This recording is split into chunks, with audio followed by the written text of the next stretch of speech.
Hi, this is doctor Shirisha, working in Ahalya hospital, Guntur. ఈరోజు topic ఏంటి అంటే obesity in male infertility.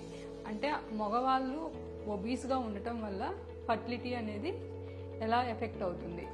So obesity అంటే ఏంటి అంటే మనకి BMI, body mass index more than 30 ఉంటే వాళ్ళని ఒబిసిటీ అంటారు. సో ఒబేకాయం ఉండటం వల్ల ఏంటి అంటే మేల్స్లో హార్మోనల్ ఇంబ్యాలెన్స్ వస్తాయి.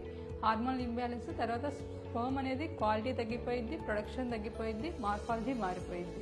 తర్వాత ఎరెక్టైల్ డిస్ఫంక్షన్, భార్యాభర్తలు కలిసేటప్పుడు వచ్చే ఇబ్బందులు ఉంటాయి.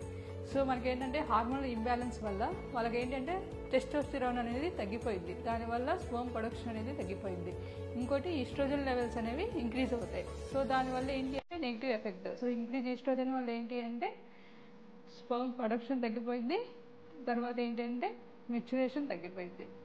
సో నెక్స్ట్ ఏంటి అంటే స్పర్మ్ ప్రొడక్షన్ తగ్గిపోయింది, క్వాలిటీ తగ్గిపోయింది, మార్ఫాలజీ తగ్గిపోయింది. సో ఈ ఒబిసిటీ వల్ల ఏంటి అంటే డిఎన్ఏ మీద ఎఫెక్ట్ అయింది. సో డిఎన్ఏ అనేది డ్యామేజ్ అయిపోయి దానివల్ల ఫర్టిలైజేషన్ ఎఫెక్ట్ అయింది, తర్వాత ఏంటంటే ఎంబ్రియో ఫార్మేషన్ ఎఫెక్ట్ అయిపోయింది.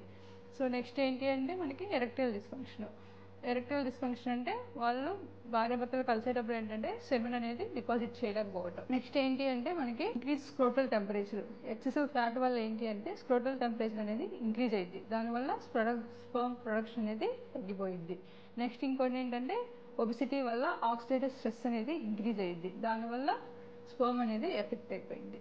సో ఒబిసిటీ ఉండటం వల్ల ఏంటి అంటే మనకి టోటల్గా ఇన్ఫర్టిలిటీ ఛాన్సెస్ అనేవి ఇంక్రీజ్ అవుతాయి. సో మనకేంటి అంటే ఒబిసిటీ తగ్గించుకోవడానికి వెయిట్ లాస్ అనేది చేయాలి, దానికి డైట్ అనేది ఫాలో అవ్వాలి. Thank you.